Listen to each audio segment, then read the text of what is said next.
Hi வணக்கம் and welcome back to my channel சிறுக சேமிப்போம். நான் வந்து ஷார்ட்ஸில் வந்து லலிதாவில் இந்த இயரிங் வாங்கியிருந்தேன்னு சொல்லி ஷேர் பண்ணியிருந்தேன்.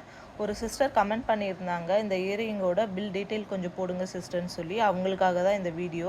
சாரி சிஸ்டர், இந்த வீடியோ போட ரொம்ப நாள் ஆயிடுச்சு. வாய்ஸ் ஓவர் கொடுத்து பேசுறது கொஞ்சம் தயக்கமாக இருந்தது, அதனால தான் கொஞ்சம் வீடியோ வந்து போட லேட்டாகிடுச்சு. ஓரளவுக்கு எனக்குள்ளே கான்ஃபிடென்ஸ் வர வச்சுக்கிட்டு கொஞ்சம் பேச ஆரம்பிச்சிருக்கேன். Sorry sister.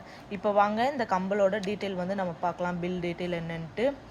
இந்த கம்பலோட பில் டீட்டெயில் பார்த்தீங்கன்னா, நாங்கள் என்றைக்கு வாங்கணும்னு பார்த்தீங்கன்னா 7ஆம் தேதி 8ஆம் மாதம் 2025 25வது வருஷம் நான் வாங்கியிருக்கேன்.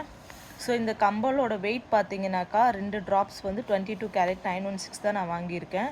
இந்த கம்பலோட வெயிட் பார்த்தீங்கன்னா 1 கிராம் 960 கிராம்ஸ் இருக்குது. 1.960 கிராம்ஸ் இருக்குது. ஸோ இதோட ரேட் பார்த்தீங்கன்னா, அன்றைக்கி வாங்கின 1 கிராமோட கோல்டு ரேட் பார்த்தீங்கன்னா 9400 ரூபாய். இதுக்கு வேஸ்டேஜ் மட்டும் நான் எவ்வளோ பே பண்ணியிருக்கேன்னு பார்த்தீங்கன்னா 1475 ரூபாய் நான் அன்றைக்கி பே பண்ணியிருக்கேன். ஸோ இந்த கம்பலோட வெயிட் பார்த்தீங்கன்னாக்கா ரேட் பார்த்தீங்கன்னா 19,900 வந்துச்சு. அதுக்கப்புறம் வந்து ஸ்டேட் ஜிஎஸ்டி சென்ட்ரல் ஜிஎஸ்டின்னு சொல்லி கொடுத்துருக்காங்க. ஸ்டேட் ஜிஎஸ்டி பார்த்திங்கன்னா 298. ஸோ சென்ட்ரல் ஜிஎஸ்டி பார்த்திங்கனாக்கா 298. ஸோ எல்லாமே ஆட் ஆன் ஆகி எனக்கு 20,496 ரூபாய் நான் பே பண்ணியிருக்கேன்.